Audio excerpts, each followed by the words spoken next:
नमस्कार साथियों, जय हिंद। मैं श्रवण दुबे। साथियों, पिछले शताब्दी के आखिरी दशक में मुंबई फिल्म इंडस्ट्री में एक महान फिल्म समीक्षक हुआ करते थे, खालिद मोहम्मद साहब। खालिद मोहम्मद साहब की खासियत ये थी कि इनकी समीक्षा बड़े कमाल की होती थी और कई फिल्मों का चलना या न चलना इनके समीक्षा के ऊपर निर्भर करती थी। समीक्षा भी बड़ी कमाल की करते थे, बिल्कुल टू द पॉइंट बात करते थे और क्या होना चाहिए, कैसे होना चाहिए, क्या चूक हो गई, इसकी बड़ी बारीकी से समीक्षा किया करते थे। और कई बड़े लोग, बड़े निर्माता, निर्देशक इनकी समीक्षा के कायल थे। इनफैक्ट कई लोग ये भी कोशिश करते थे कि फिल्म रिलीज से पहले अपनी फिल्म की समीक्षा इनसे करवाई जाए कुछ पॉजिटिव नोट पे, तो ये गारंटी होती थी फिल्म चलने की। ऐसा कई बार इन्होंने किया और बड़ा नाम होता था इनका उस वक़्त। जब बड़ी पार्टियां होती थी फिल्म इंडस्ट्री में तो ये बड़ी बड़ी डींगे हाँकते थे, बड़बोल टाइप के थे, हाथ में शराब, उंगलियों के बीच सिगरेट और बड़ी लंबी लंबी डींगे हाँका करते थे। ऐसा होना चाहिए था, वैसा होना चाहिए था, मैं होता तो ये करता, मैं होता तो वो करता। इनकी समीक्षा अखबारों में छपती थी, बड़े अखबारों में, हिंदुस्तान टाइम्स वगैरह में कई बार छपी और बड़े कायल थे मीडिया के लोग इनकी समीक्षा के।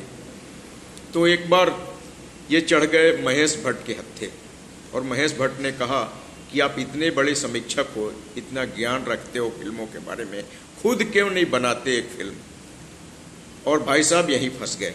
इन्होंने एक फिल्म बनाई, आई थिंक 97-98 में, ऋतिक रोशन और एक हीरोइन थी करिश्मा कपूर। फिल्म का नाम था फिजा।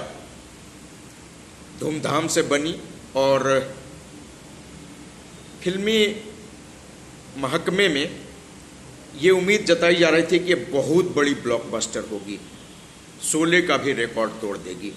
खैर, फिल्म आई, लगी और तीसरे दिन उतर गई। सारी समीक्षा धरी की धरी रह गई। और जब अपने पे आती है ना आदमी की, तो यही होता है।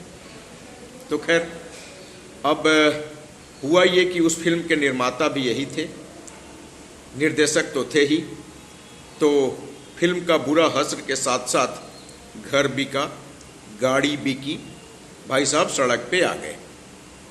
इनकी मुफलिसी को देखते हुए उस समय के बड़े निर्देशक श्याम बेनेगल इनको ऑफर दिया कि आप एक मेरे लिए फिल्म लिखिए। और इन्होंने फिल्म लिखा, आई थिंक जुबैदा। तो फिल्म भी नहीं चली और श्याम बेनेगल भी नहीं चले। फिल्म गई, श्याम बेनेगल गए। हम तो डूबेंगे सनम, तुमको भी ले डूबेंगे। खुद भी डूबे, श्याम बेनेगल को भी ले डूबे। और तब से लेके आज का समय है, लगभग 25-30 साल हो गए, कोई नाम नहीं जानता खालिद मोहम्मद का। कहाँ लुप्त हो गए, किसी को कुछ भी पता नहीं। अब मैं ऐसा कह क्यों रहा हूँ?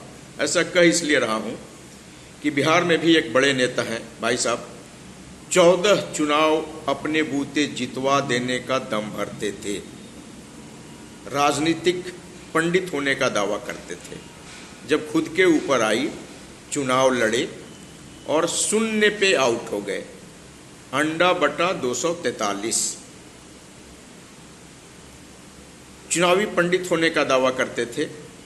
इनका दावा था कि ये जहां भी हाथ डालेंगे वो जगह सोना बन जाएगा। और जब 2 साल के मेहनत और बड़े बड़े दावे, ये दावा कि अगर मुझे 125 से कम सीट आया तो मैं अपनी हार मानूंगा, 0 पे तो पता नहीं क्या ही कहते। रिजल्ट आया और इनके फिर हाथ में क्या आया, वही जो हम मंदिर में बजाते हैं, झुनझुना, घंटा। घंटा लेके भाई साहब निकल लिए। तो ये होता है बातें करना और व्यवहारिक परिस्थितियों से निपटना। बातें तो बहुत सारे लोग कर लेते हैं, थ्योरी एक बात है, हाइपोथेटिक एक बात है, लेकिन जब व्यवहारिकता में कुछ काम करना होता है तो सिर्फ हाइपोथेटिक से नहीं होता, समीक्षा से नहीं होता, डींगे हाँकने से नहीं होता, वही होता है जो हुआ। तो ये एक शिक्षा है सभी के लिए। Let's be practical in our life. डींगे हाँकने से कुछ नहीं होता। बस यही कहना था साथियों। नमस्कार, जय हिंद।